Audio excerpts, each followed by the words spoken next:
Sí que, Hola, buenas tardes. Bienvenidas y bienvenidas y bienvenidos a esta sesión de la tarde donde compartiremos con la profesora Mariana Imas y la profesora Alejandra Molino, quienes nos van a desarrollar dos importantes ponencias en el área de el reflexiones sobre los problemas epistemológicos de la historia. Nosotros en la mañana de hoy tuvimos una excelente experiencia conversando con tres profesores que discutieron sobre la organización del tiempo, el profesor Amodio, la organización del tiempo imperial, nos presentó una discusión sobre la historia y el tiempo y cómo las sociedades imperiales han impuesto sistemas para la incorporación del tiempo lineal, ¿no? Entonces él usaba el ejemplo de los relojes de las campanas en Caracas y cómo se está universalizando, cómo se universalizó esa definición de tiempo para todos, para todas las personas, para todas las sociedades, independientemente de los ciclos vitales que cada una de las sociedades tuviera. Luego de eso, conversó el profesor Edward Moreno. El profesor Edward presentó una reflexión sobre la epistemología crítica y la teoría de la historia, enfocándose en cómo la construcción de la identidad del historiador se entrelaza con la narración histórica. Él apuntó desde varios autores, pero sobre todo Rico, si no recuerdo mal, que la historia, bueno, no es un ejercicio metafísico, sino que hacer historia también implica necesariamente una construcción de identidad de quien la hace. Entonces está atravesada por posicionamientos políticos, éticos, vinculados directamente con el problema del conocimiento. Y el profesor Manuel Azuaje, quien es profesor de la Escuela de Historia y es filósofo de base, él reflexionó sobre, bueno, el origen de este gran concepto de historia que ya se llama historia universal y cómo la filosofía de algún modo se ha preocupado exclusivamente por trabajar ese concepto de lo universal desde lo helenocéntrico, desde el eurocentrismo y el helenocentrismo, un poco poniendo en juego cómo la filosofía de algún modo ha construido un tiempo histórico desde su pensamiento mismo y cómo ese pensamiento ha opacado cualquier otra posibilidad de construcción del tiempo histórico, eliminando inclusive otras formas de pensar la propia filosofía. Entonces, el profesor Azuaje nos eh, invitó a reflexionar, que fue parte de la reflexión, perdón, que fue parte, nos invitó como parte de su reflexión a pensar en otras filosofías que nos inviten de algún modo a pensar otras formas de, no solamente de pensarnos, sino de convivir en el tiempo. Entonces, yo creo que esta reflexión sobre el pensar crítico de la historia también está atravesado por los compromisos que se establecen desde dónde se construye la historia. Entonces, esta mañana pudimos compartir con estos tres profesores que nos hablaron de estos temas y hoy hoy en la tarde tenemos, como les decía, dos invitadas, la profesora Mariana Imas, que ella, ya les digo, segundito que por aquí tengo se me acaba de traspapelar en una de las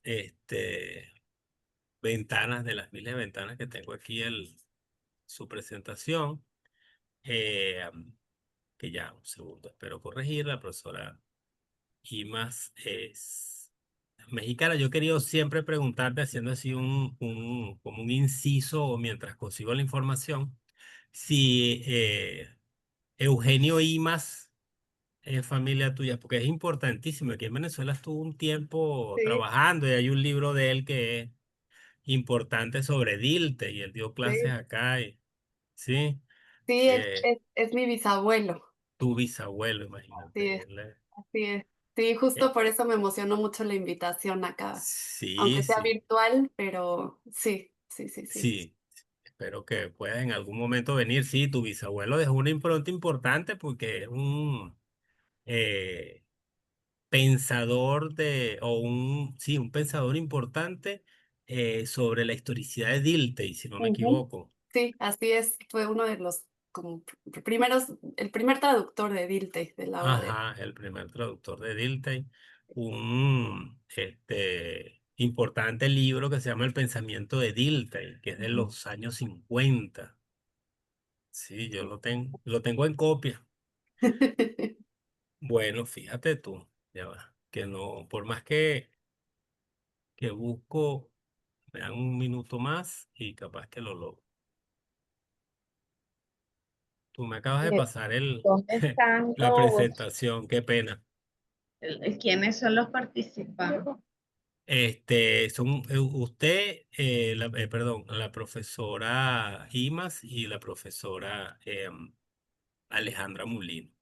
Profe, ofrezco disculpas nuevamente, pero perdí tu presentación. No sé si te puedes presentar tú, Sí, Mariana, y disculpa el abuso. sí. No, no, para nada, no, no, no hay ningún problema. A ver, ¿cómo me presento?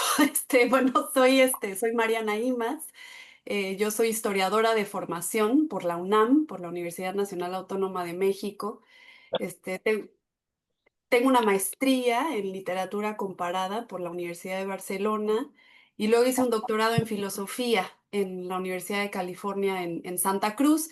Y fue precisamente en Santa Cruz porque uno de los grandes pensadores respecto a la filosofía de la historia y la teoría de la historia, Hayden White, a quien yo admiro muchísimo, pues ahí hizo escuela. Entonces, pues ahí fui a estudiar, no bajo su tutelaje, pero sí bajo la escuela que él formó en esta universidad. Y bueno, mis intereses de investigación están, digamos, orientados a entender el papel que juega la narrativa en las explicaciones históricas. Y sobre todo me interesa cómo podemos explicar la multiplicidad de relatos históricos respecto a un mismo evento, ¿no? Y qué El- herramientas epistemológicas y éticas tenemos para evaluar dichos discursos. Entonces, bueno, digamos que ahí voy a dejar mi presentación para no ser muy megalómana. Muchas gracias, muchas gracias. Sí. Y no sé si quieran presentar a la profesora Alejandra o si continúo y comparto pantalla. Este, ay, Buenas tardes, profesora, un estás en gusto. silencio, Franklin. Perdón, si quieres, continúa y cuando le toque a ella la presenta. De acuerdo, Vale, muy bien. gracias. Sí. Entonces voy a dar inicio a compartir pantalla. Espero que ahí todos pueden verla. Sí, Ok, muy bien. Sí, Muy bien, perfecto. Entonces voy a dar inicio. Muchísimas gracias, Franklin y Leonardo, por la invitación. Como decía hace un momento, estoy además muy emocionada, aunque sea virtualmente, de estar en Venezuela, ya que efectivamente mi bisabuelo siempre tuvo un lugar súper especial en su corazón. Eh, Venezuela siempre tuvo un lugar bien especial en su corazón. Y bueno, pues me da mucho gusto estar acá y pensar con ustedes estos temas.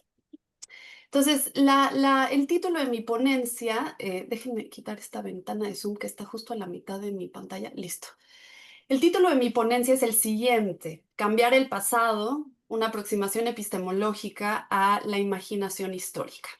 Y un poco lo que quiero pensar con ustedes hoy es, primero, ¿qué es la imaginación histórica? ¿Cómo podemos definirla? y luego intentar pensar a partir de esta conceptualización de un nuevo tipo de imaginación que quiero pensar yo aquí con ustedes, un nuevo tipo de imaginación histórica, cómo es que eso nos permite hablar del pasado como algo que está abierto, ¿no? No como algo cerrado y ya construido y algo que tenemos que descubrir, sino más bien como algo que está abierto y en constante disputa y en constante construcción. Entonces, bueno, voy a dar inicio.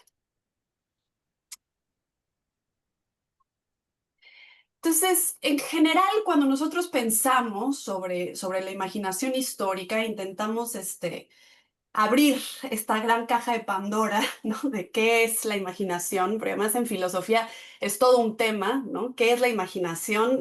Bueno, podemos hacer 100 tesis de doctorado sobre lo que han dicho otras personas, pero cuando hablamos en especial sobre la imaginación histórica, abrimos una suerte como de caja de Pandora, porque no hay en realidad una definición particular sobre qué es exactamente la imaginación histórica. Hay muchos tipos de definiciones sobre lo que implica imaginar históricamente.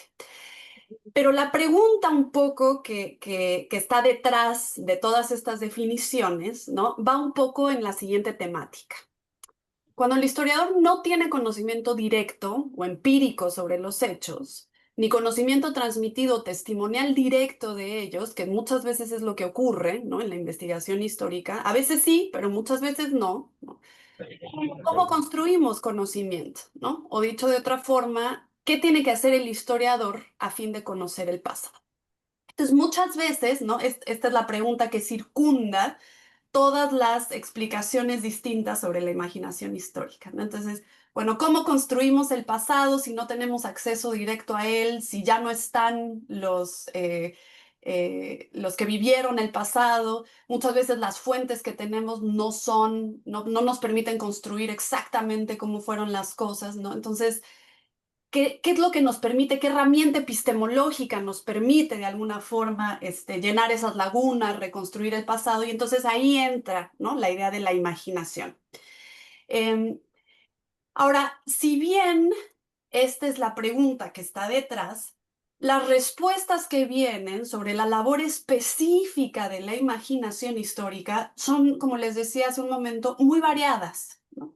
Entonces aquí les tengo un ejemplo de cómo se ha descrito o se ha explicado lo que es la imaginación histórica. Y esta respuesta o esta explicación es de Robin Collingwood, de su clásico libro La idea de la historia. Entonces, Collingwood hablaba de un tipo de imaginación que él le pone o le llama recreativa, ¿no? Es decir, la labor de la imaginación histórica es la de recrear el pasado.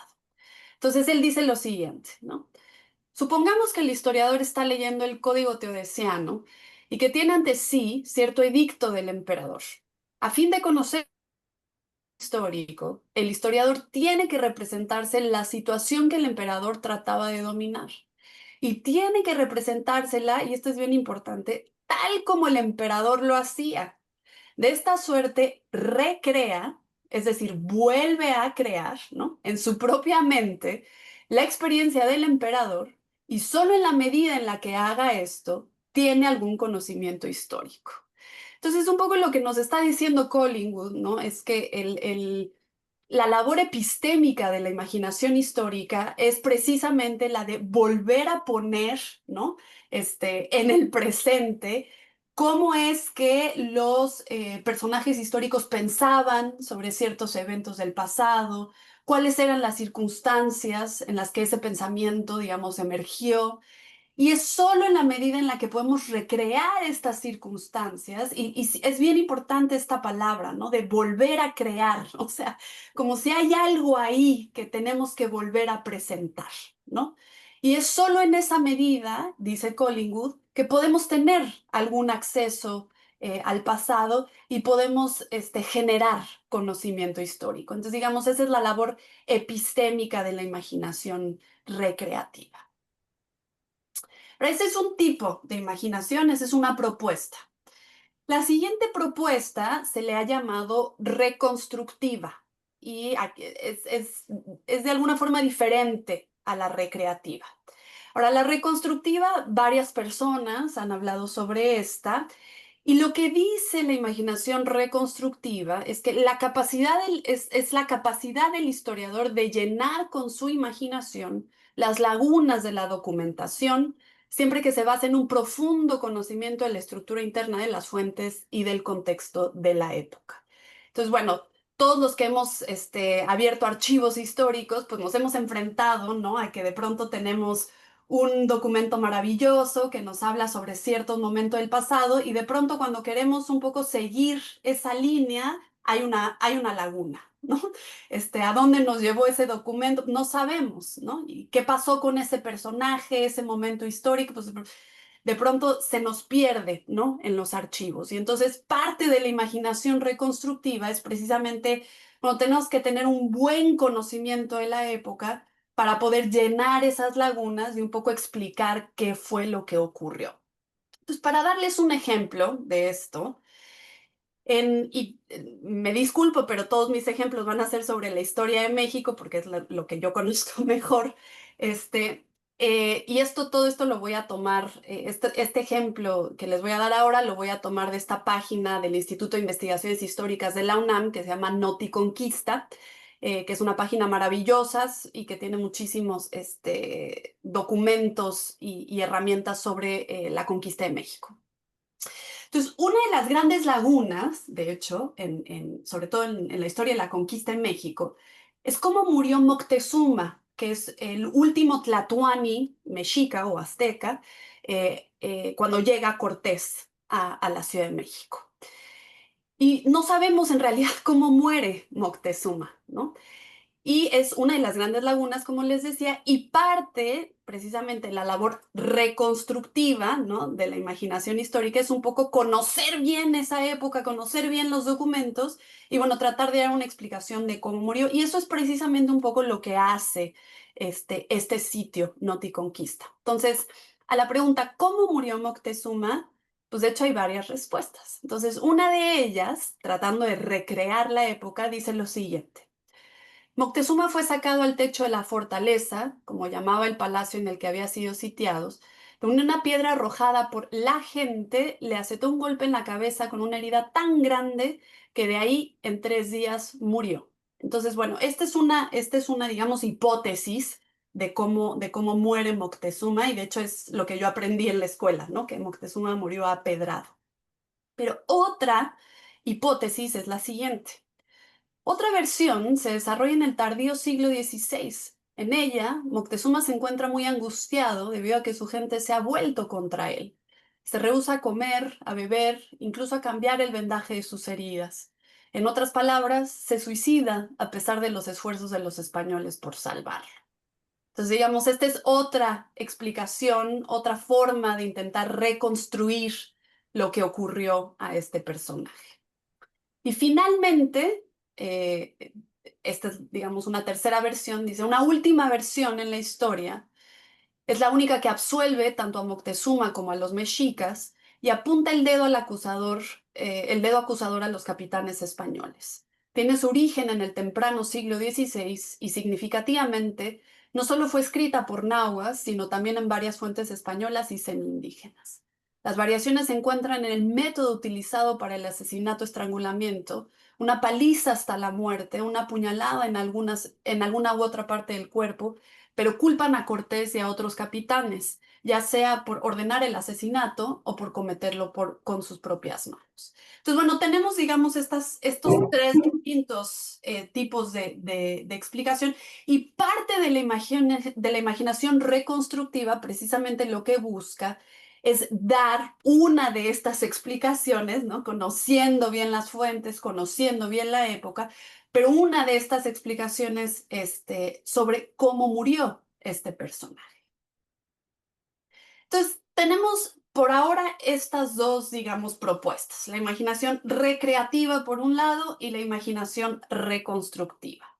La recreativa, como les decía, y digamos que a mí lo que me interesa entender es cuáles son, digamos, los fundamentos filosóficos de estos tipos de imaginación. Entonces, la recreativa, si la analizamos un poquito más a detenimiento, nos damos cuenta que asume, ¿no?, que el pasado es cognoscible solo desde la perspectiva de los agentes pasado y el uso de sus categorías como sistemas mediadores del mundo. Es decir, parte de lo que apuesta la imaginación recreativa, como les decía hace un momento, es que efectivamente existe algo que recrear, ¿no? Hay una suerte de compromiso ontológico con el pasado, como algo que está ahí, ¿no? Como algo que se puede efectivamente recrear para establecer cuáles eran los pensamientos de los agentes pasados, qué tipo de categorías utilizaban, y solo así podemos realmente entender el pasado a fondo.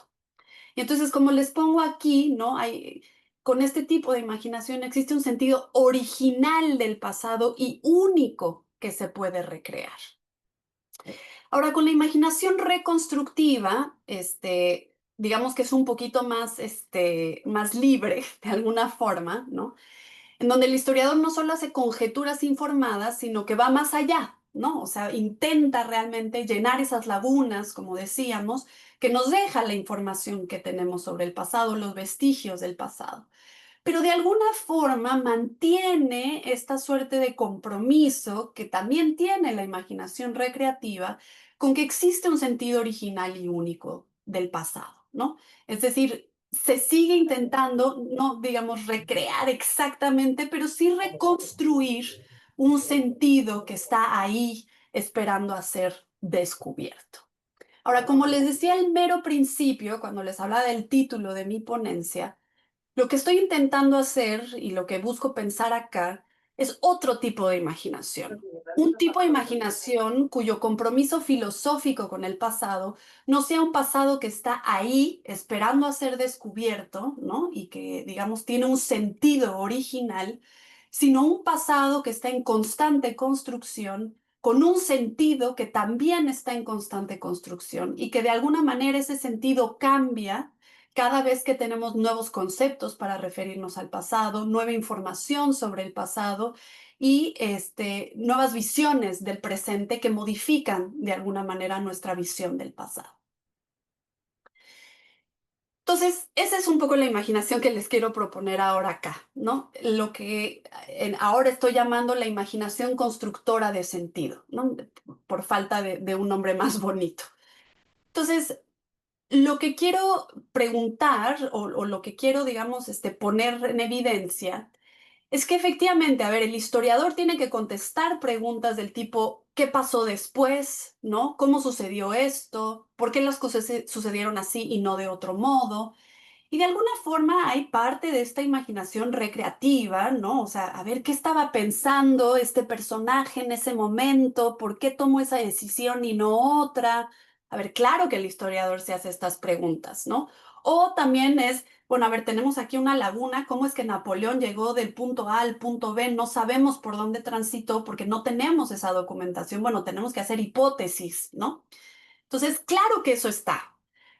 Pero lo que a mí no me gusta es el compromiso filosófico de fondo, ¿no? El compromiso filosófico de que el pasado, digamos, está ahí, esperando a ser descubierto. Y no me gusta porque precisamente hay estas otras preguntas que me parece que modifican el sentido del pasado y que precisamente lo abren para no ser, digamos, algo que está ahí, sino algo que está en constante construcción.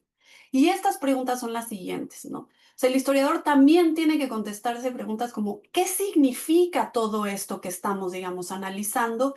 ¿Y cuál es el sentido de este evento histórico? Entonces, para intentar iluminar un poco qué es lo que quiero decir con esta imaginación constructora de sentido, les voy a dar otro ejemplo.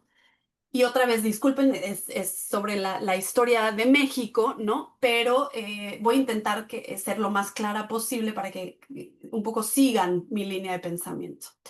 Entonces, la Revolución Mexicana que ocurre en el temprano siglo XX siempre es debatida, ¿no? Cuándo empieza y cuándo termina, así como muchos otros eventos en la historia de todas las naciones, e incluso en la llamada, ¿no?, historia universal, entre comillas. Eh, y muchas veces las fechas de la Revolución Mexicana precisamente cambian por el sentido total que se le está dando a este evento. Entonces, hay muchos eventos, digamos, chiquitos dentro de este gran evento conocido como la Revolución Mexicana, que son, digamos, puestos en primer plano o puestos en segundo plano o traídos, ¿no? Con más importancia o menos importancia. Y digamos, ese posicionamiento de estos eventos le da precisamente otro sentido a la revolución. Entonces, aquí les pongo como varios eventos que ocurrieron durante las fechas en las que más o menos nos movemos cuando hablamos de la Revolución Mexicana, 1906 a 1928. Y todos estos eventos, digamos, que no me voy a meter a detalle para no aburrirlos, ¿no? Pero todos estos eventos, dependiendo de cuál es el que, digamos, decimos que inicia o termina, le da otro sentido completamente a la Revolución Mexicana. Entonces, nada más para darles un ejemplo de esto, ¿no? Estas pequeñas narraciones que les voy a presentar son nada más 3 ejemplos muy cortitos de cómo es que estos eventos que les estoy presentando aquí son acomodados y organizados de distintas formas para precisamente generar una explicación de lo que implica y el sentido de la Revolución Mexicana.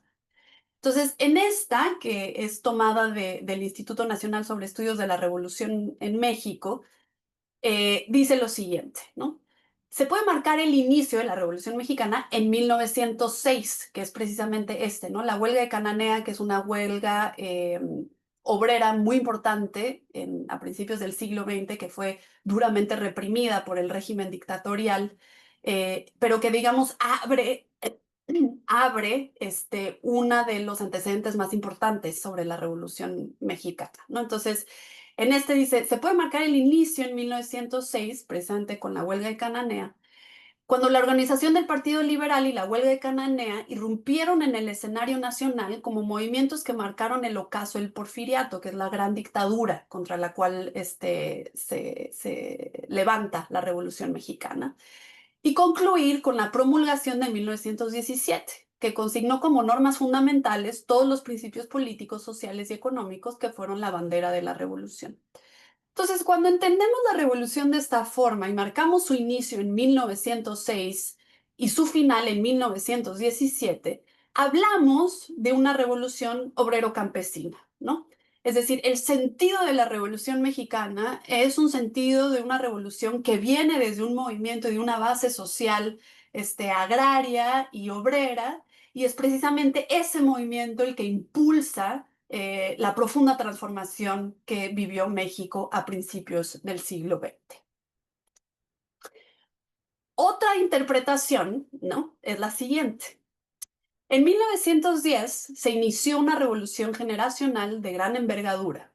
El papel dirigente o el predominio durante la Revolución Mexicana no se halló jamás del lado de los intereses del pueblo. Fíjense qué diferente, ¿no? Al anterior. Del pueblo de las masas, entendidas como una categoría social formada por las clases y grupos sociales dominados políticamente por el Estado. Obregón, que es uno de los grandes caudillos de la Revolución Mexicana, es electo presidente de la República y asume el cargo en diciembre de 1920. La Revolución Mexicana había terminado y la élite triunfadora de ella es la obregonista, la cual se impuso sobre las masas, pero quedó dependiente de su apoyo y su consenso. Entonces, esta otra explicación, ¿no? Pone el inicio en 1910, el final en 1920, y habla más bien de la Revolución Mexicana como una revolución de las élites, ¿no? No una revolución de las masas, no una revolución agrario-campesina, ¿no? Ni obrero-campesina, sino algo que más bien provino de las élites sociales y que en realidad sí requería del apoyo de las masas, pero fue algo que ocurrió, digamos, en los estratos sociales superiores. Y esta última, y digo, hay muchas otras, ¿eh? Aquí nada más les estoy dando, digamos, una probadita de lo distinto que son estas interpretaciones. Y la última dice lo siguiente. La entrevista de Krillman, que es un periodista estadounidense, que va a entrevistar al gran dictador Porfirio Díaz, Y en esa entrevista, digamos, Porfirio Díaz dice, después de más de 30 años en el poder, dice, bueno, ya creo que México está listo para las elecciones. Y entonces muchos ponen esa entrevista como, digamos, un antecedente directo de la revolución. Entonces, la entrevista de Krillman hizo borrosas las líneas que anteriormente habían sido claras y dio lugar a movimientos independientes en las elecciones para gobernador de 1909 de los estados Morelos, Sinaloa, Yucatán y Coahuila. 2 semanas más después de la promulgación del Plan de Ayala, los zapatistas iniciaron formalmente su propia revolución bajo la bandera de dicho plan. Entonces, bueno, aquí John Womack, que es un gran estudioso de la Revolución Mexicana, más bien lo que él empieza a hablar es, no hay una revolución mexicana, hay muchas revoluciones, ¿no? Hay distintos movimientos que finalmente hablan de esta gran revolución, pero él, digamos, pone el acento en 1909 con el inicio. Entonces, a ver, nada más les pongo estos ejemplos precisamente y con esto voy cerrando para no extenderme mucho más para intentar entender, ¿no? que parte precisamente de la labor de los historiadores no es solo establecer un hecho tras otro, ¿no? Sino una vez establecido, bueno, ¿qué pasó después? ¿Qué vino después? ¿Qué pensó este personaje? ¿Cómo podemos llenar esta laguna? Es qué sentido tienen todos estos hechos, ¿no? O sea, ¿qué sentido podemos darle a este evento que llamamos la Gran Revolución Mexicana? Y entonces, como hemos visto, bueno, unos le llaman, ¿no? El sentido que tiene es una revolución campesino-obrera, el otro es una revolución de las élites, el otro son más bien varias revoluciones dentro de un mismo movimiento, y cada uno de estos sentidos, como se dan cuenta, modifica de alguna manera cómo entendemos el pasado y cómo entendemos ese gran evento llamado la Revolución Mexicana, ¿no? Y esa es parte de la imaginación que quiero, digamos, platicar y conversar con ustedes hoy, ¿no? Esa capacidad no solo de establecer, bueno, ¿qué pasó después? ¿Cómo sucedió esto? ¿Por qué las cosas sucedieron así de otro o de otro modo? Sino, ¿qué significa todo esto? ¿Y cuál es el sentido de este evento? ¿No? Y entonces parte de lo que me parece a mí interesante pensar es que pareciera, ¿no? que la imaginación histórica de lo que se trata es precisamente de unir, ¿no? numerosos y variados elementos en un todo coherente, ¿no? No solo establecer, digamos, puntitos de qué pasó primero y qué pasó después, sino de unir todo eso bajo una narrativa histórica que haga, digamos, o convierta en eso, le dé a eso, digamos, un sentido más allá de los eventos particulares. Entonces, como, digamos, concluyo aquí, no solo se trata de dar un orden, sino de dotar de sentido a las experiencias en el tiempo. Y el sentido, como he estado, digamos, insistiendo, no es algo descubierto, sino algo que construimos dependiendo de cómo concebimos un evento en particular, ¿no? Y finalmente, quiero insistir en esta idea, ¿no? de que el pasado no es algo fijo, ¿no? inamovible y estático. Es decir, la Revolución Mexicana no está ahí inamovible, estática, no tiene un sentido único, sino que es a través, ¿no? de cómo es que entendemos esos distintos eventos que constituyen a la revolución, que finalmente podemos incluso cambiar el sentido del pasado. Es decir, hablamos de distintas formas de entender y de concebir lo que ocurrió. Entonces, bueno, voy a dejarlo hasta aquí y quedo pendiente de sus preguntas. Muchísimas gracias. Gracias, Mariana. Nosotros hemos organizado para el cierre de las dos ponencias las preguntas. Entonces, al final de la segunda ponencia, cada participante podrá levantar la mano o escribir en el chat si tiene alguna pregunta o algún comentario que hacer. Yo lo leería. La intención es que podamos discutir. Entonces, bueno, eh, Perfecto. muchas gracias. Bueno, muchas gracias, Mariana. Oigan, nada más quiero, por tu- perdón, Sí, perdón claro, que los sí, dime. interrumpa. Yo sé que esto Sí, acaba a las 3 de la tarde. Tengo que ir por mi hija al colegio Ok. justo a esa hora, entonces si tengo que desconectarme a esa hora, me disculpo, pero bueno, me quedo hasta las 3 de la tarde, pero si nos tenemos que extender, lamentablemente voy a tener que salir antes de Eh, tiempo. De acuerdo, Eh, profesora. ¿Estarías de acuerdo entonces que hagamos alguna pregunta ahorita y le damos la entrada a la profesora Molino luego, de forma Claro, tal de que no tengamos a Mariana con la presión de la carrera por ir a buscar a su Sí. bebé? Vale. Entonces, claro que bueno, sí. vamos a hacer, Bueno, está abierto el derecho de palabra, ajá, este, preguntas, para comentarios, cualquier dudas. pregunta, comentario. Ya saben, pueden levantar la mano, yo lo veré aquí espero, en en la lista. De todos modos, bueno, en lo personal, yo trabajo también, a mí me interesa la intersección entre literatura, historia y filosofía. Eh, Hayden White es una persona, es un autor muy importante. También eh, confieso que tengo un interés por la perspectiva hermenéutica. Entonces, en este caso, me gustaría pensar un poco esta idea de la imaginación histórica como desde la perspectiva hermenéutica, la reconstrucción termina siendo una recreación, como el músico que de algún modo hace una partitura o ejecuta una partitura del siglo anteriores, pero él la toca con instrumentos modernos, ¿no? Entonces, a pesar de que fue Bach el que escribió la partitura, no, seguramente no hay una similitud entre una y otra. Entonces, bueno, la imaginación histórica ordena, eh, reconstruye, pero también está la pregunta hasta qué punto, cómo podemos reconocer el exceso cuando la imaginación histórica eh, crea una nueva posibilidad de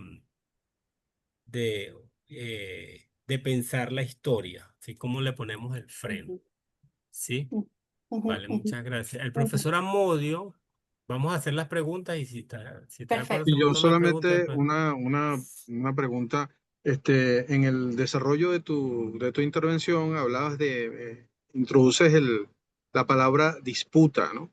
Y me preguntaba qué papel juega en esta reconfiguración de la historia y de la imaginación en la historia, qué papel juega el poder, ¿no? Porque usualmente, ahí tú hablabas de la Revolución Mexicana, ¿no? Usualmente las narrativas nacionales están atravesadas por los intereses de las clases gobernantes en el Estado, ¿no? Entonces me gustaría que me comentaras para ti qué papel juega el poder en esa reconstrucción de la imaginación y de la narración histórica. Y el profe Amodio, que tiene una pregunta, pidió la palabra. Ah, Sì, non so perché è inestable todo, ¿no? Non sé se escucha de Trump.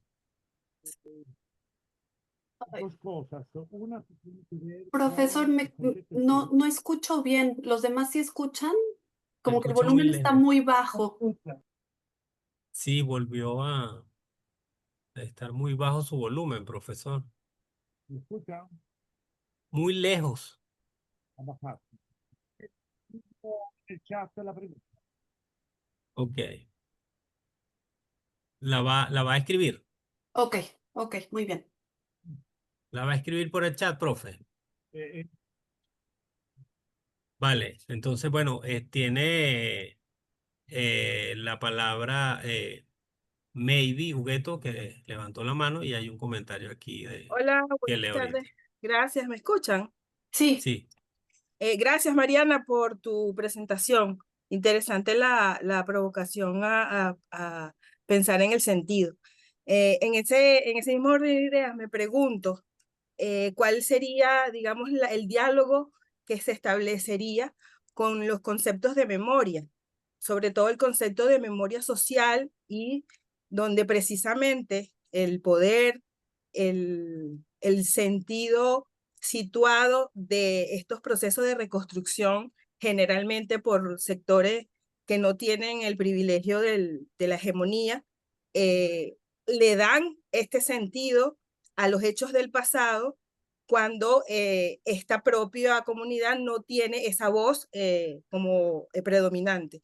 Entonces, esa discusión que tú planteas de esta reconstrucción con sentido, a mí me hace pensar en cómo la memoria transita paralelamente o disruptivamente con relatos más hegemónicos, donde precisamente ese sentido es el que se le coloca a la narrativa porque viene o por procesos de reivindicación o por procesos de reidentificación o procesos de ¿cómo se llama?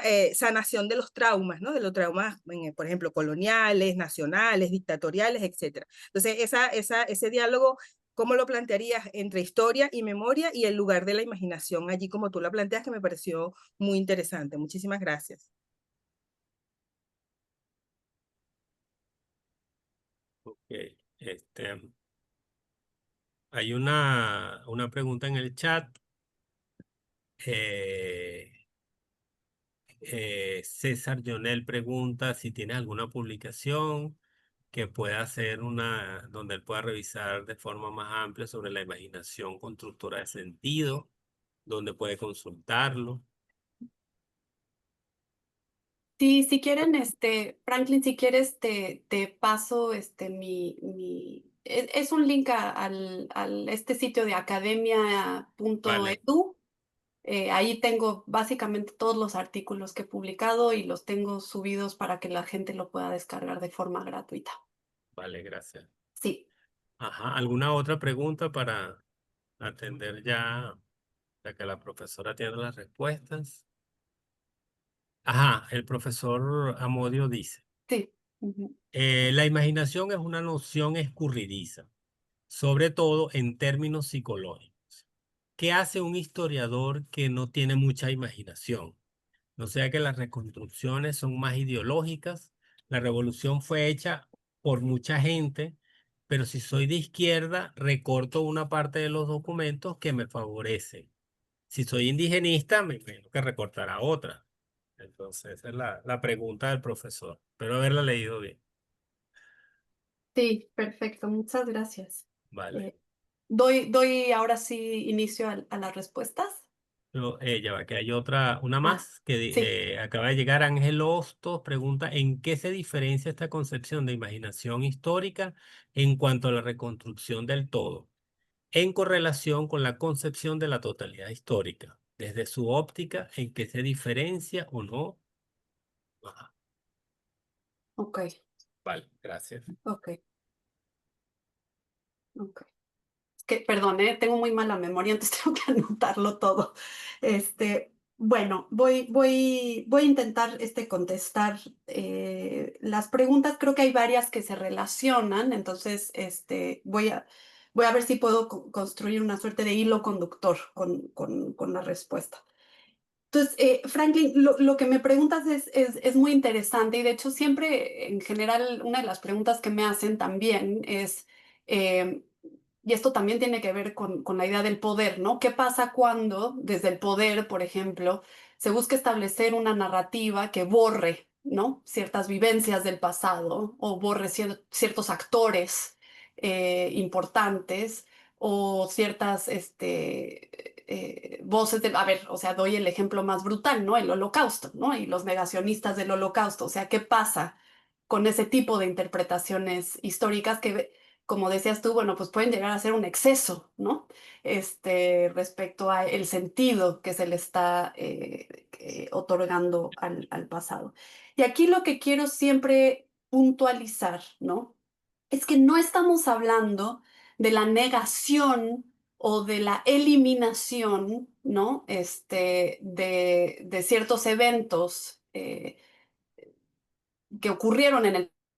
Si ustedes ven los ejemplos que puse, y digo, solo les puse un extracto muy chiquitito, ¿no? Pero básicamente todas estas narrativas toman en cuenta todos estos eventos que ocurrieron, pero la forma de organizarlos es lo que es bien distinto. Y es en esa organización en donde, digamos, emerge un sentido diferente de ese pasado. Y lo que es muy interesante es que los negacionistas del Holocausto, por ejemplo, hablaban de un sentido original del pasado, no de un sentido abierto del pasado, no de un sentido que podemos debatir, sino siempre, digamos, recurrían a dónde está la prueba de que en realidad Hitler mandó a exterminar a 6 millones de judíos, ¿no? Y eso es precisamente, digamos, lo que yo quiero o sea, es ahí en donde está realmente el cambio que estoy intentando introducir, ¿no? O sea, el pasado sí está abierto a interpretación precisamente porque en el momento en el que cerramos el pasado, digamos que, o las sociedades que cierran las interpretaciones del pasado, son sociedades en donde, o digamos no sociedades, pero digamos que sí, desde el poder, ¿no? Se busca eliminar o bloquear las interpretaciones del pasado, es que estamos frente a un asunto totalitario. O sea, la negación o la imposibilidad de repensar nuestro pasado y de abrirlo a debate, ¿no? Y que sea una cosa que podamos discutir dentro de las comunidades, eh, es precisamente lo que enriquece la labor histórica y lo que enriquece a la comunidad histórica.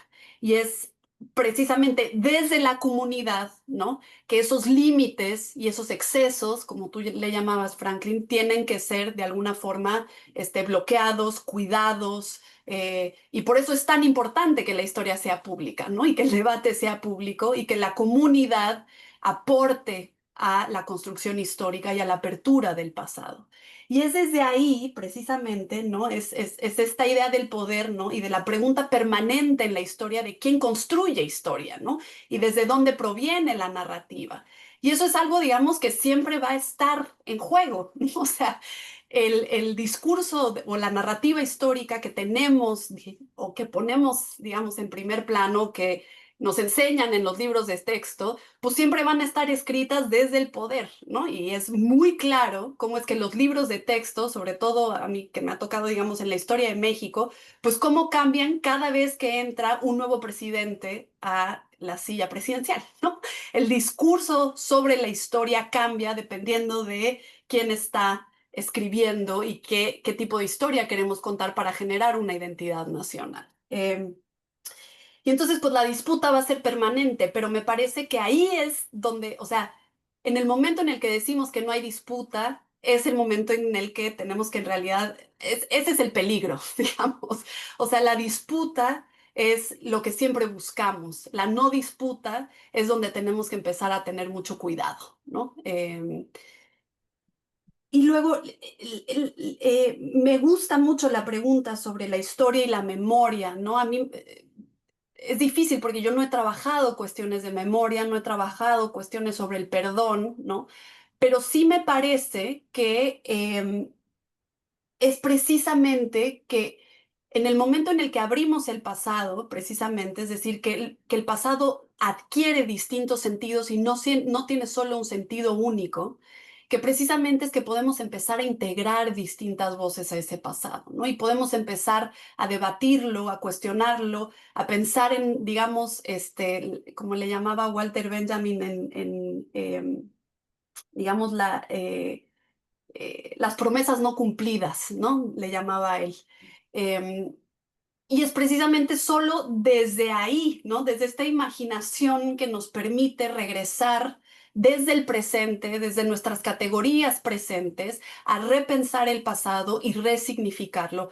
Y pongo un ejemplo aquí muy sencillo, ¿no? De cómo, por ejemplo, conceptos nuevos permiten precisamente imaginar pasados distintos.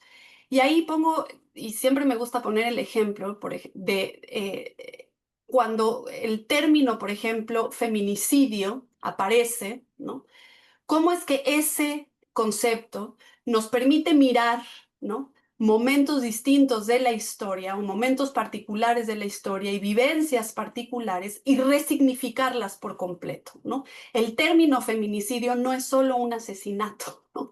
Es todo un engramaje, ¿no?, de interseccionalidad que está ahí metido, que resignifica la aniquilación de una persona.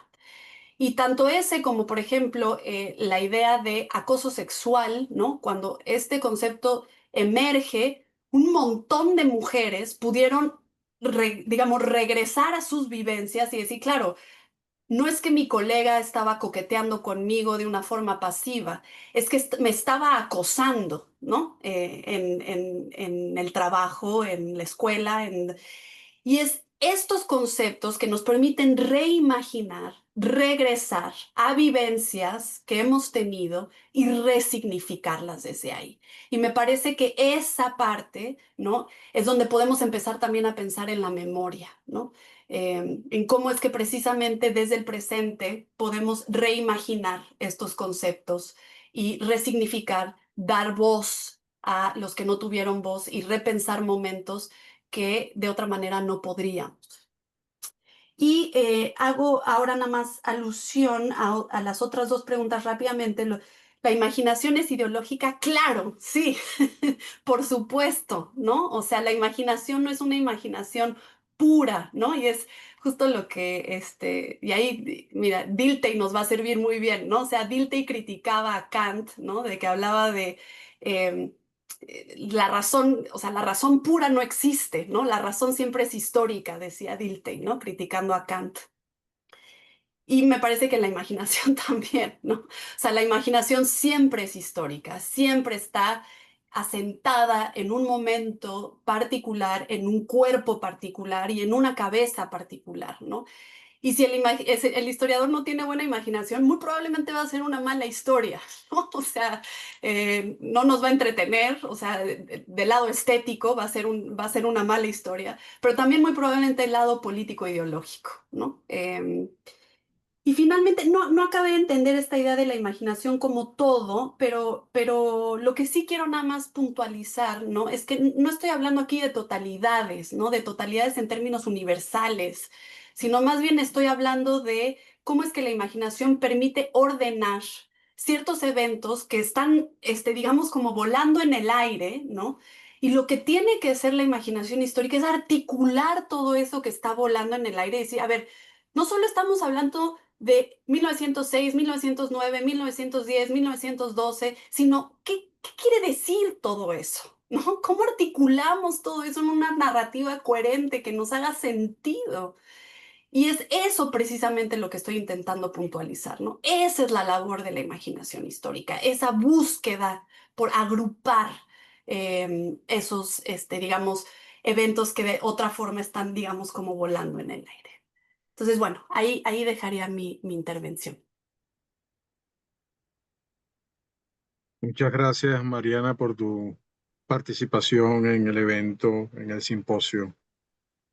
Bueno, le damos un paso entonces a la profesora Alexandra Molino. La profesora Alexandra Molino es doctora y es egresada en filosofía por la Universidad Central de Venezuela.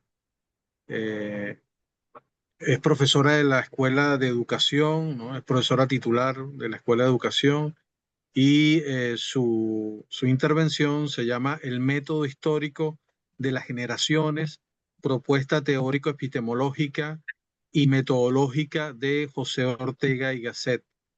Paso a leer brevemente su resumen. José Ortega y Gasset no desestimó la dimensión ideológica de las ciencias históricas.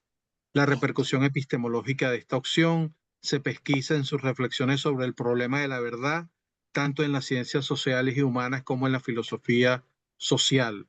La lógica de la investigación escogida, consciente o inconscientemente, por el historiador determina el abordaje de un hecho social en relación con otros sucedidos en la coyuntura seleccionada para su estudio. Por tanto, el problema de la verdad depende del método de investigación asumido. En este caso, el antipositivismo de Ortega propuso conjugar lo vital y lo relacional sin perder la rigurosidad expositiva del método. En consecuencia, legitimó en términos metodológicos el estudio de la historia externa o psicosocial e histórica, pero sin desligarlo de la autoridad teorética propia de la historia interna o teórico-epistemológica de la disciplina asumida, bien sea la sociología, la historia o la filosofía. Este es el resumen de la profesora Molino. Bueno, le cedo la palabra, profesora. Buenas tardes a todos y todas. Buenas tardes, profesor Bracamonte, profesor Peraza. Gracias por la gran oportunidad que me ofrecen. De igual manera, saludo a todos los intelectuales conectados y conectadas. Paso de inmediato a leer mi ponencia sin antes dejar de felicitar a la profesora Imas por su brillante disertación. Dejó en alto una vez más su procedencia, ¿no? Su origen intelectual, ¿no? Conectado con su famosísimo abuelo, a quien admiramos. Bien, el método histórico de las generaciones de José Ortega y Gasset. La racionalidad metodológica a la que se adhiere, consciente o inconscientemente, el historiador o filósofo de la historia de las ideas, determina la lógica de la selección, comprensión o explicación de la memoria histórica de una época, de un contexto histórico-social. En el caso de la concepción objetivista, privilegia el problema de la verdad, subestimando la historia externa o psicosocial subyacente a todo pensamiento. En consecuencia, el reduccionismo lógico es inevitable a fin de soslayar las interpretaciones ideológico-políticas.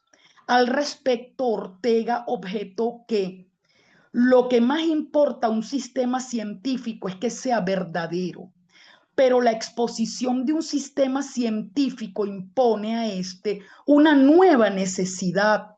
Además de ser verdadero, es preciso que sea comprendido. No me refiero ahora a las dificultades que el pensamiento abstracto, sobre todo si innova, opone a la mente, sino a la comprensión de su tendencia profunda, de su intención ideológica, pudiera decirse de su fisonomía. Fin de la cita. Descubrir, hallar la función vital que motoriza la producción de conocimiento consistió para el filósofo.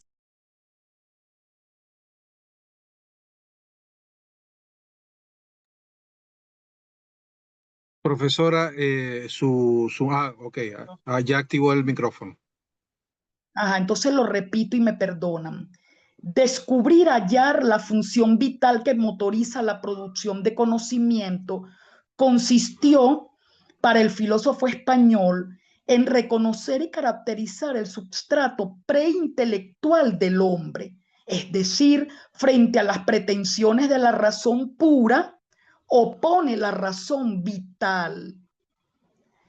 Conocer la estructura ideológica implicó comprender en términos históricos la génesis y el desarrollo del pensamiento creado, recreado y refutado por los hombres en sociedad.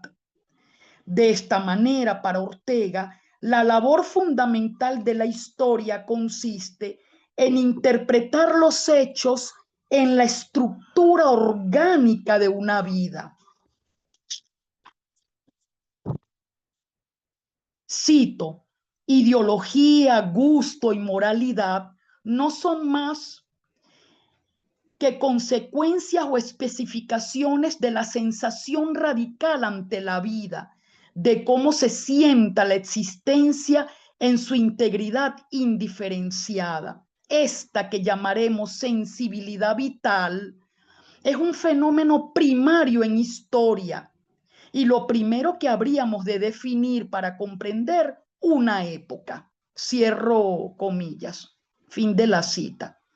El estudio estructural de la sensibilidad vital de una época implica caracterizar en términos cualitativos el hecho social. En consecuencia, la racionalidad de lo real concreto pierde la condición de dato, de lo que las cosas son, de lo que es, en términos fenoménicos. La función del sujeto es selectiva, construyendo la realidad de acuerdo con sus circunstancias. Así, la razón vital subsume la racionalidad de las visiones culturalistas e intelectualistas, transformando la base racional de la ciencia en interpretación de los hechos, en construcción de la realidad. En suma, el hombre y su circunstancia definen la lógica de las investigaciones históricas. De acuerdo con lo expuesto, Ortega planteó que la pregunta radical de la historia se precisa pues así: ¿qué cambios de la estructura vital ha habido? ¿Cómo, cuándo y por qué cambia la vida? Ahora bien, Ortega aclaró que el punto de vista del sujeto no transforma la realidad. Es decir, la doctrina del punto de vista no desemboca en interpretaciones psicologistas o subjetivistas. El sujeto despojado de la razón pura comprende el fenómeno social en la propia dimensión vital, por supuesto, complementando su actividad comprensiva con el intelecto, pero en función de la vida. En fin, la tajante separación entre contexto de justificación y de descubrimiento, o historia interna e historia externa, desaparecen en la concepción racio-vitalista, pero sin desembocar ni en un relativismo ni en un subjetivismo. Él lo evitó completamente. En el año de 1938, en carta enviada a Ernst Robert Curtius, Ortega justificó el fundamento lógico de la razón vital o de la estructura general de la vida humana. Aclaró a su interlocutor el por qué no es posible desvincular la razón vital de la razón histórica. En discusión con Curtius sobre temas filosóficos y filológicos, planteó que ambas disciplinas son complementarias en su substrato lógico-metodológico. Abro citas. De la pura razón vital, disciplina que es como la mecánica racional de lo humano, pasamos a la razón histórica,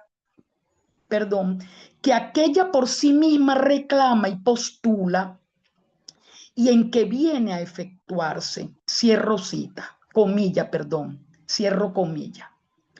La aproximación intelectual del hombre a su realidad es vital y por consiguiente histórica. La dimensión vital, el quehacer intelectual, se realiza en la historia. La actitud teorética del sujeto social sobreviene praxis con la transformación cualitativa del yo en conciencia social. Así, replicó a Curtius que la comprensión de un texto significa entenderlo como hacer de un hombre. Por tanto, Ortega terminó detallando al filólogo alemán, a manera de ejemplo, la genética de su método. Por ejemplo, tomando en consideración la actividad poética de un hombre durante la Edad Media, Ortega preguntó, ¿por qué ese hombre quiso ser poeta? Conocer en profundidad la historia de vida de un determinado actor social, desestimando la estructura social donde despliega su actividad, implica asumir las consecuencias teóricas del psicologismo. Detenerse solo en el aspecto biográfico deja sin aclarar el sentido metodológico de la interrogante planteada arriba. Por ello, Ortega explicó que, abro comillas, ser poeta no surge en este hombre medieval a nihilo. Antes de decidirse él a hacerlo, había en su contorno social un repertorio de modelos de vida humana posible, uno de los cuales era ser poeta, en el sentido preciso que esto tenía en su época. Cierro comillas. La cita precedente muestra la particularidad semántica de la estructura orgánica de la vida, la red de valores y normas que configuran una época especifican sus aspectos superestructurales dominantes, las cualidades de la sensibilidad vital de un momento de la historia. Entonces es necesario acotar que el estudio de la razón vital presenta grados de generalidad. Por consiguiente, los conceptos de la teoría general de la vida, a decir de Ortega, son a priori, pero a la vez y esencialmente son métodos de investigación. Es decir, el estudio de la estructura orgánica de la vida requiere de las reflexiones tanto de la filosofía de la historia como de la historia de las ideas. En el caso de la filosofía de la historia, Ortega describió que han predominado dos posiciones, la colectivista y la individualista. Ambas concepciones polarizan sus interpretaciones históricas. Voy a cerrar un momento la pantalla. Me disculpan. Ambas concepciones polarizan sus interpretaciones históricas entre las nociones de masa e individuo. Para Ortega, la historia debe comprender la sensibilidad vital de una época, la dinámica de la vida en general.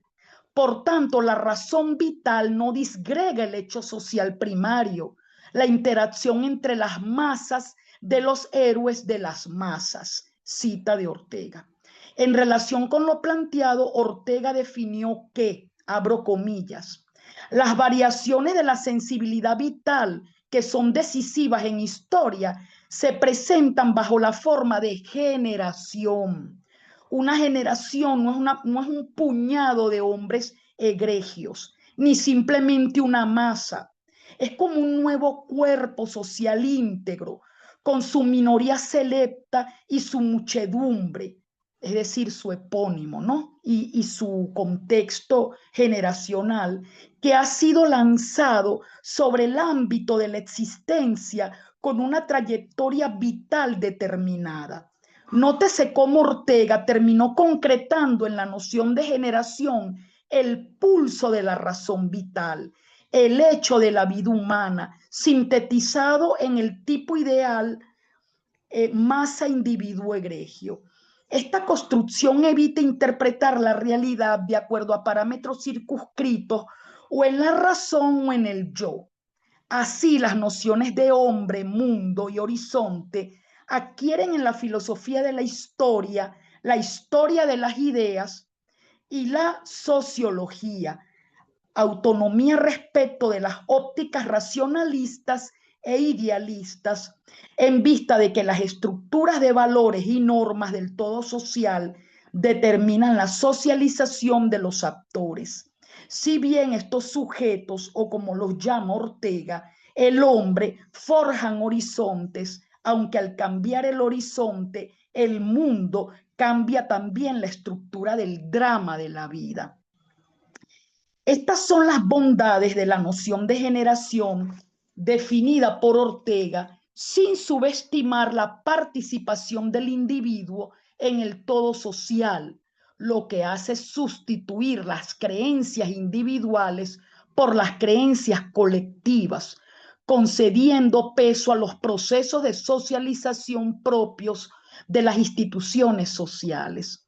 Así, el autor afirmó que el sentido de la disciplina histórica consiste en interpretar las ideas de la época, el espíritu del tiempo. Abro comillas.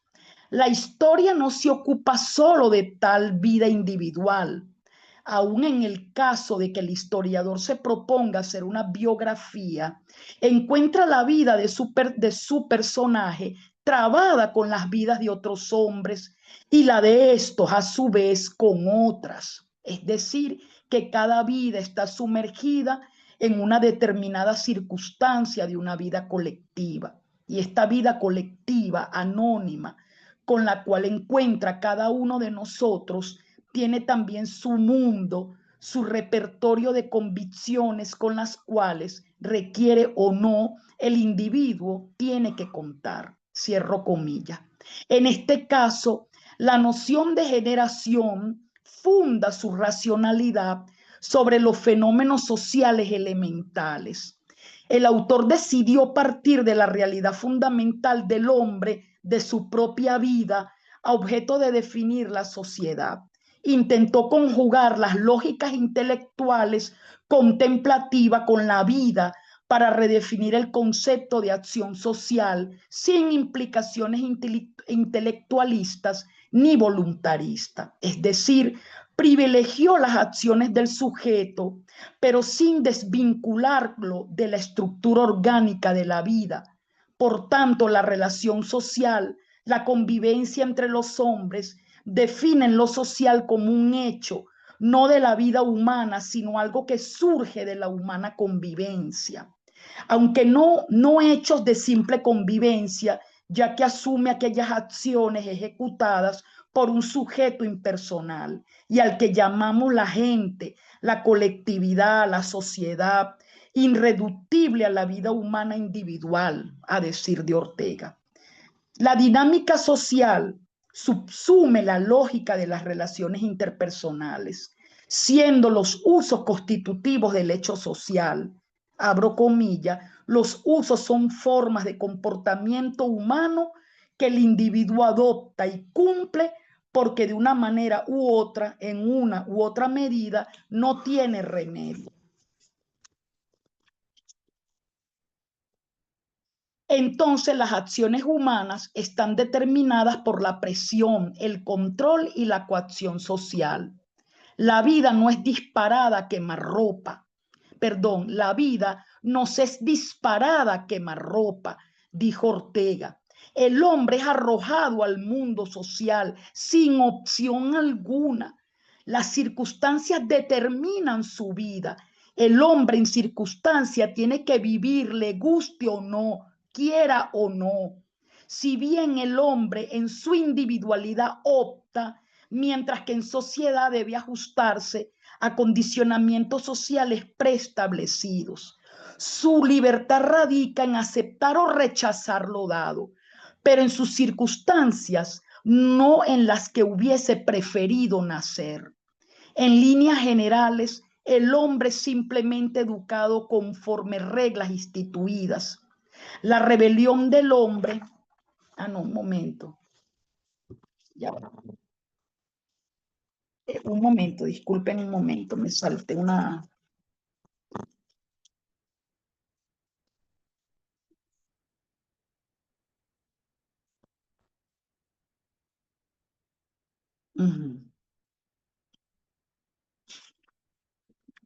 Ya estoy por terminar. Repito, y mil disculpas. La vida nos es disparada a quemarropa, dijo Ortega. El hombre es arrojado al mundo social sin opción alguna. Ok. Mas la labor de la microsociología propuesta por Ortega radica en investigar la estructura y contenido de ese contorno, circunstancia o mundo donde tenemos que vivir. Eso ya lo habíamos explicado. Ahora bien, Ortega, del estudio de la estructura de la circunstancia o mundo social, dedujo 4 leyes sociales. La primera ley refiere que el mundo vital se compone de unas pocas cosas en el momento presente e innumerables cosas en el momento latentes, ocultas, que no están a la vista, pero sabemos o creemos saber que podríamos verlas, que podríamos tenerlas en presencia. La configuración del estar conjuga el presente, el estar allí con otros mundos sociales latentes. De esta realidad formuló la segunda ley que reza: abro comillas, que no nos es presente nunca una cosa sola, sino que por el contrario, siempre vemos una cosa destacando sobre otras a que nos prestamos a que no prestamos atención y que forman un fondo sobre el cual lo que vemos se destaca. En síntesis, la estructura del mundo tiene tres dimensiones según este: el presente, el horizonte y la realidad latente. Es decir, primero, en su soledad, el hombre acepta o rechaza, pero si sus circunstancias históricas, su presente, están allí. Pero en su presente hay muchos presentes, hay muchos hoy solapados. Por ende, la necesidad de aprender esos solapamientos a través del concepto de generación, ¿no? Entonces, continúo, estoy por terminar. Siempre en términos estructurales, el horizonte es la línea fronteriza entre el presente y lo más allá latente. Por lo tanto, lo que circunscribe al hombre en el mundo social es su contorno. El contorno limita y determina el presente del actor social en el mundo.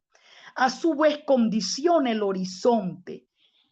Abro comillas, es pues el mundo patente o semipatente entorno. Mas lo que no está presente permanece latente, es el copresente. Ahora bien, Ortega recalcó que el hombre en su hacer cambia y amplía su horizonte. El contorno y el mundo no son estáticos. Dependen de la dinámica social, no de la voluntad de un individuo, sino del movimiento racional del colectivo. Por ello, el hombre, cuando muda de lugar, varía su perspectiva del mundo con su presente y con su copresente. Es en síntesis la tercera ley, mas esto trae consigo algo nuevo para la estructura del mundo. Yo puedo cambiar de sitio, pero cualquiera que sea, será mi aquí, a decir de Ortega, dando lugar a la última ley estructural del mundo social. Nuestro mundo, el de cada cual, no es un totum revolutum, sino que está organizado en campos pragmáticos. Cada cosa pertenece a alguno o algunos de esos campos donde articula su ser para con el de otros y así sucesivamente. Conocido el nivel estructural, el autor se interrogó por el contenido de la estructura orgánica de la vida. El hecho social en su expresión más esencial contiene las relaciones entre el yo y los otros. Las redes sociales establecidas por esta interacción básica entre seres sociales constituyen la racionalidad de la sociedad.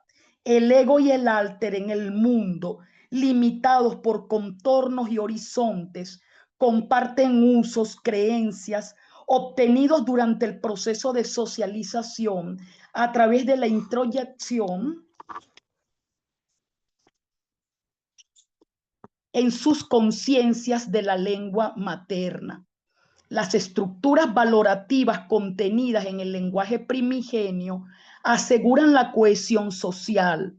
A su vez, el poder público, el Estado, coacciona aquellas acciones disfuncionales a fin de garantizar el control social.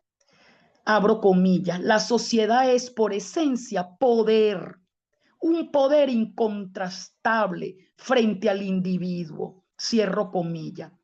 Ortega una vez más evitó las consecuencias del psicologismo y el objetivismo, intentando conciliar vida y razón, sujeto y estructuras, mas sin perder de vista la autonomía de las instituciones socializadoras respecto de la voluntad de los actores sociales.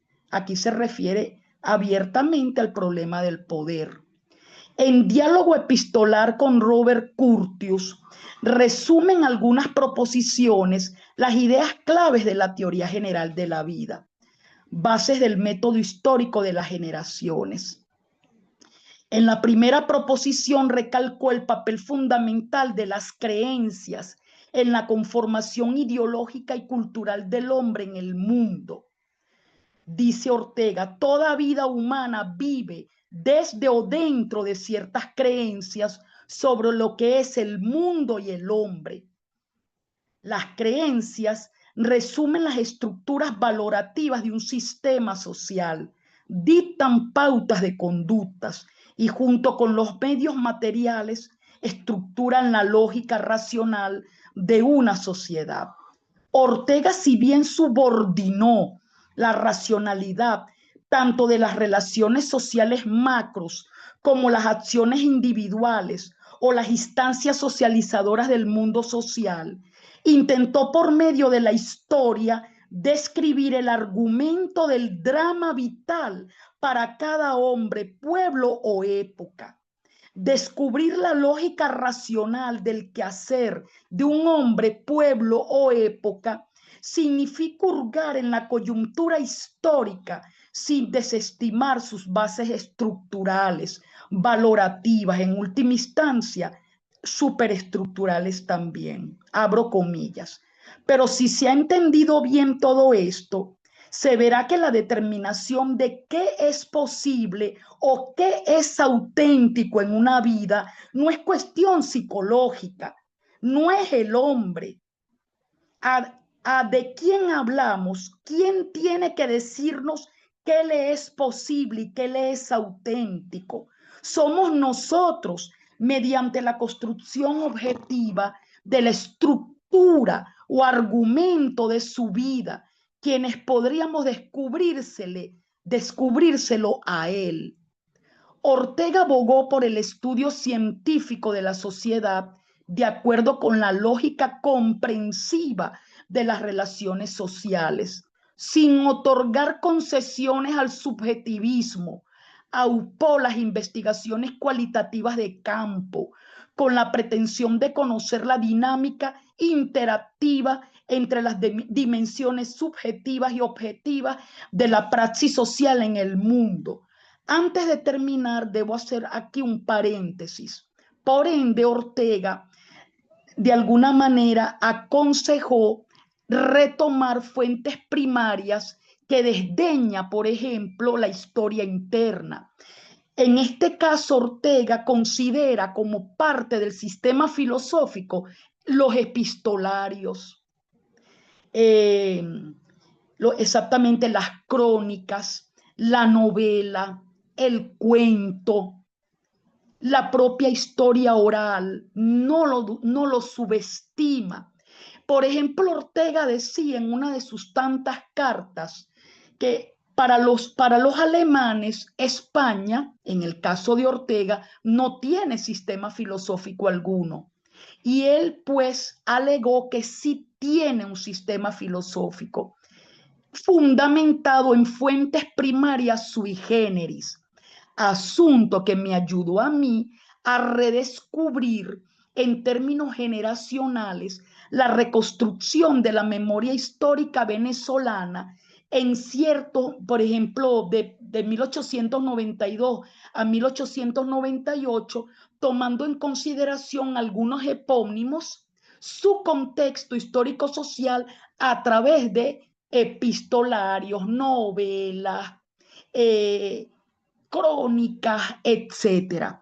Relativiza el uso de las fuentes primarias y la ortodoxia del documento científicamente avalado. En suma, para terminar, siguiendo esta idea, el autor desde Madrid, el 9 de junio de 1949, refirió a Robert Curtius que, salvo el libro de Simmel, exactamente, una sociología no macro, los enormes mamotretos de Ricker, Gundolf, entre otros, no hablemos de los de Meyer, etcétera, no hacen sino separarnos de Goethe como hombre y de Goethe como autor. Muchísimas gracias. Muchas Muchas gracias, gracias, profesora. profe. Muy Saltos que di. amable. Muchas gracias. Bueno, Muchas está gracias. abierto Gracias. el derecho de palabra Sí, para alguna pregunta. yo quería comentarle a la profesora, muy interesante su ponencia, muchísimas gracias. Gracias a usted. Bueno, cuando usted habla de este sistema histórico, de la historia, esta relación entre la historia vivida, de algún modo cómo se integra, ¿no? Todo en un sistema y cómo se va, y cómo ese engranaje se actualiza en la persona histórica. Recordé esa frase muy conocida de Meditaciones sobre el Quijote de 1914. Yo soy, yo soy yo y mis circunstancias. Y si la salvo a ella, no me salvo, y si no la salvo a ella, no me salvo yo. Que es esa declaración existencialista de Gasset, Ortega y Gasset, en la cual él incluso como que se sumerge en la historia en la vida cotidiana. Él se hace como una actualización de la historia. Me parece importante eso y me parece significativo que haya presentado esa reflexión usted, porque de algún modo nos posiciona en que siempre la historia se ve desde el presente, ¿no? Si no entiendo mal, hay una vinculación, hay una necesidad de actualización, digo. Se ve desde hoy, ¿sí? Exactamente. Vamos a abrir entonces el derecho de Gracias. palabra. Si tienen algún tipo de comentarios, pueden, como hicimos hace un momento, levantar la mano o a escribir su pregunta o comentario. Aquí tenemos un par de comentarios. Mauri Abraham Márquez González dice: felicito la extraordinaria ponencia de la profesora Molino, a quien saludo con infinito respeto. A propósito de su Gracias. ponencia, me gustaría preguntar: si la vida humana es necesariamente histórica para Ortega, pregunto, ¿dónde se sitúa desde la exposición? La frontera de la vitalidad comprometida entre la aceptación radical de las circunstancias, el pasado y lo dado. La libertad de la persona para proyectar su futuro. En otras palabras, ¿cómo equilibra Gasset la necesidad histórica con la responsabilidad individual de la acción comprometida? Gracias por sus extraordinarias disertaciones. Y Asdrúbal Alamilla comenta: esclarecedora ponencia de la doctora Molino. Gracias. ¿Alguien más quiere hacer alguna pregunta, algún comentario para que la profesora responda? Profesor Peraza, mil perdones por mi falta de educación al interrumpirlo. La No se pregunta es, preocupe. gracias, la necesidad histórica es la pregunta del profesor, a quien también admiro y respeto profundamente, al profesor Mauri. La necesidad histórica perdón. Con la responsabilidad individual en la acción comprometida. Claro. De todos modos, si el profesor quiere comentar algo, Y también, puede, bienvenido. puede comentar sin problema. Fíjese que justamente Ortega, este fue el dilema vital de Ortega. En el epistolario orteguiano, que tuve que leer completo, su angustia vital justamente se centraba en la necesidad, en conjugar la necesidad histórica con la responsabilidad individual comprometida, y tanto que acusó a las generaciones pasadas como un hoy para él, que no construyeron horizontes alternativos, al igual que Unamuno, porque si bien debatían con muchísima ferocidad, no fue fácil la amistad entre ambos, estaban de acuerdo en que su horizonte vital estaba en íntima correspondencia con un compromiso ético-político de parte de ambos. No fueron hombres de izquierda, no fueron comunistas, pero sí sentían esa angustia de que la vida no podía ser ni podía desembocar en un individualismo atroz, ni perderse en un colectivismo, porque ambos, tanto Ortega como Unamuno, batallaron en contra del positivismo, es decir, contra los universalismos. Todo aquello que subsume y desdeña la estructura vital de la vida, la estructura orgánica de una vida, fue altamente rechazado. Entonces, esta estructura orgánica de la vida, tratando de comprender lo preintelectual del hombre, es decir, su concepción más vital, no lo hacen desde un psicologismo peligroso, ni desde un perspectivismo, ni desde un relativismo, sino sin perder el contexto histórico-social, intentan comprender distintos hoy, pero esos distintos hoy es decir, en esos distintos hoy tú tienes que asumir una posición. Eso se puede vislumbrar más que En torno al Galileo, que lo recomiendo. En torno a Galileo es su obra clave de carácter sociológico y filosófico. Se puede vislumbrar en su epistolario.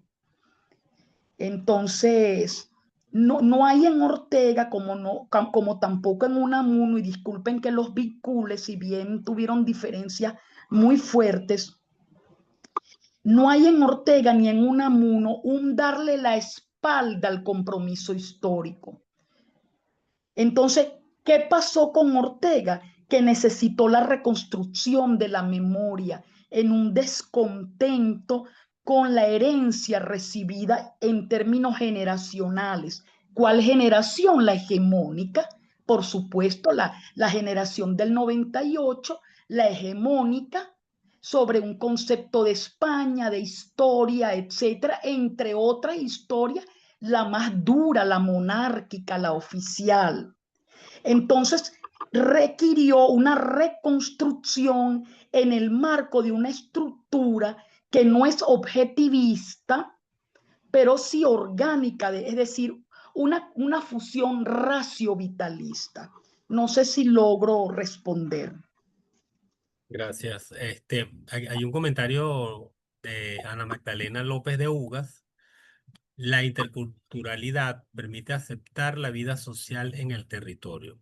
El actor social que piensa localmente una interculturalidad como principio ético y político responde a las demandas de los pueblos indígenas, afro, de género y de las culturas populares de resistencia a partir de la realidad venezolana.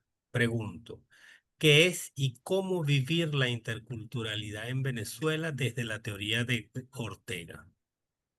Bueno, no podemos olvidar que Ortega, de alguna manera, cómo soslayar lo ideológico en Ortega. Uno estaba imbuido en un marco europeo. Si su concepción era eurocéntrica, si bien intentó romper con los dogmatismos disciplinares del eurocentrismo. Pero en última instancia, esa pregunta tan interesante, cómo él flexibilizó en términos epistemológicos la separación tajante entre contexto de justificación y contexto de descubrimiento, sería importante buscarnos un epónimo en esa estructura orgánica de la vida para comprender esa sensibilidad vital sui generis particular de esta realidad histórico-social y no la de él. Pero su sociología nos puede ayudar. Por ejemplo, para la separación tajante entre lo lógico, epistemológico y teórico y lo histórico social y lo ideológico político, el mundo indígena trata de un mundo pseudocientífico. ¿Para qué estudiarlo? Diría esta separación tajante entre ciencia y pseudociencia, que es mucho más profundo al hablar de contextos de justificación y de descubrimiento. pero al hacer pie en un contexto generacional y nos ubicamos en Venezuela como contexto histórico-social, busquemos cuáles son las diferencias vitales entre antropólogos eurocéntricos venezolanos, cuya visión histórica es eurocéntrica, y aquellos que rompen con el eurocentrismo para comprender en términos estructurales esa sensibilidad vital. Entonces creo que reivindica la interculturalidad, sí la reivindica, pero al traer el concepto a estas estructuras a partir de su rechazo epistemológico a este problema de la verdad y de la demarcación tan dura que Malas Noticias todavía priva en la universidad en términos hegemónicos, a pesar de los esfuerzos de intelectuales de la talla como el profesor Amonio, el profesor Bracamonte, el profesor Peraza y otros y otras. Pero en términos hegemónicos prevalece el proyecto de tesis y de investigaciones neopositivistas. Por lo tanto, caes en sospecha, como me pasó a mí, con un ascenso que me dijeron, pero eso parece una tesis de literatura. ¿Por qué? Por las fuentes primarias. ¿Eh? Entonces hay que tener cuidado allí, pero en última instancia, más allá de las circunstancias ideológico-políticas de Ortega, su propuesta, que le invito a la compañera, a la profesora, con todo respeto, a leer en torno a Galileo, nos ofrece oportunidades interesantísimas. ¿Y por qué en mi caso apelo a esta propuesta orteguiana? Si bien yo le tengo algunas críticas, porque las macrosociologías aplastan lo raciovitalista. ¿Cómo estudias las minuciosidades, la historia mínima? ¿Cómo estudias la historia mínima? Desde los grandes conceptos marxistas y no marxistas. ¿Cómo lo haces? Buenas noticias. Hay marxistas que también incursionan en lo microsociológico, un poco como Agne Heller, si bien propiamente no podemos denominarla marxista, pero nos lega una conceptualización interesante que nos permite abordar estas microestructuras vitales. George Lukács también. George Lukács, a pesar de la autocrítica tan dura e injusta que se hizo, también nos invita a lo mismo. No sé si he respondido. Adelante. Gracias. Muchas gracias. Me gustaría que si alguien tiene otra pregunta o duda o quiera conversar antes de cerrar. Aquí nos llega un mensaje, dice, ya un segundo. La ponencia de la doctora Mulino une a Ortega con la primera ponencia, cuando se describe la intencionalidad de superar, romper el racionalismo positivista con la búsqueda de fuentes primarias alternativas, procedimiento que ayuda a imaginar, ordenar, reestructurar la historia desde la imaginación creativa. Exacto, Sí. exacto. Así es. Es un Una buen imaginación vínculo. creativa, si me permite, profesor, y perdone. Adelante, no, perdone usted. Adelante. Apelando al método histórico de las generaciones de Ortega y Gasset, yo redescubrí humildemente, perdonen por favor esa palabra ese término espantoso del yo, sino modestamente me aproximé a Lisandro Alvarado y a otros como epónimo también de su generación, y se redescubre a un Lisandro Alvarado que, para comprender más que explicar la guerra federal, él apeló a una serie de fuentes vivas, buscando a los últimos zamoranos, que pelearon, ¿no? En ese momento histórico, ya muy ancianos, muy niños y muy adolescentes, perdón, en esa época. También a otras fuentes primarias como las cartas, también la historia oral que pudo reestructurar en esa Venezuela profunda en la que viajó a lomo de mula, a lomo de mula. Sí que la etnografía y la etnología fundada por Lisandro Alvarado también revolucionó las fuentes, pero vista desde una concepción macrohistórica, macrosociológica, se te hace invisible, completamente invisible. Entonces, ¿cómo tú reinterpretas la guerra federal y todos los mitos en torno a Ezequiel Zamora si tú no te quitas los lentes metodológicos, epistemológicos, teóricos, macrosociales, de estructuras duras? No puedes redescubrirlo. Entonces, al releer, yo que vengo de la sociología, agradezco al profesor que me denomina filósofa, tengo la maestría y el doctorado, pero de base soy socióloga y educadora, como desde la sociología, yo que vengo de una formación macro, se me hizo casi imposible visibilizar. Las rupturas fueron traumáticas, muy traumáticas.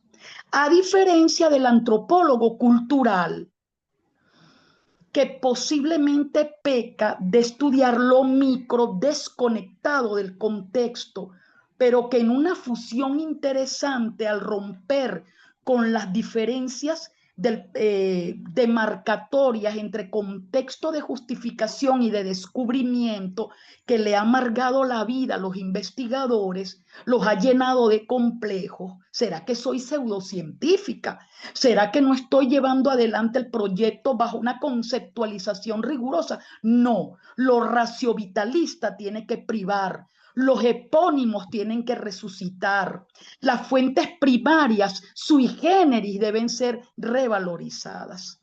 Muchas gracias. Profe, feliz de tenerla en este panel. Muchísimas gracias por su participación. Realmente abrir este debate o sí está este debate o haber participado en este debate, mejor dicho, sobre las formas de concebir lo histórico y cómo estamos dialogando con las mismas preguntas. Básicamente reflexionamos sobre desde dónde se habla la historia, eh, evitando una historia totalizante, una historia como decíamos esta mañana, que al plantear esas macroestructuras se olvida de las diferencias y que además esa pregunta por la diferencia sigue rondando en las mentes de los jóvenes que se están formando. Entonces es un problema que todavía está presente, que todavía es nuestro en la medida que debemos afrontarlo y responderlo. Y bueno, que está atravesado por este lugar de lo humano desde el cual vemos la historia. Bueno, yo estoy muy contento y muy agradecido a todas y todos quienes nos han acompañado hoy en la tarde, tanto las ponentes, perdón, como las y los participantes. Agradecido con Mariana, que imagino que ya se fue, como había avisado temprano, a buscar a su hija. Y agradecido pues con todas sus preguntas y todo su apoyo. Mañana nos vemos a las 9 de la mañana. Yo les pasé el link. Efectivamente, una persona me hizo la observación que el link cambió, pero realmente lo que yo cambié fue una hora y pensé que no era tan grave, pero sí fue. Yo les... eh, yo estoy tratando de mantener el mismo link para las 3 reuniones. Cualquier cambio yo les escribiré de nuevo. Muchísimas gracias nuevamente por acompañarnos y por su participación, por sus preguntas. Muchas gracias. Muchísimas Gracias gracias. a Entonces, todos. hasta mañana. Hasta mañana. Gracias por todo. Gracias. Hasta Muchas luego, gracias. profesora. Feliz tarde. Hasta luego, profesor. Gracias a todos y todas. Me siento sumamente contenta y satisfecha. Igualmente, profe. Igual. Gracias. Un abrazo. Feliz tarde. Voy a dejar de grabar hasta mañana.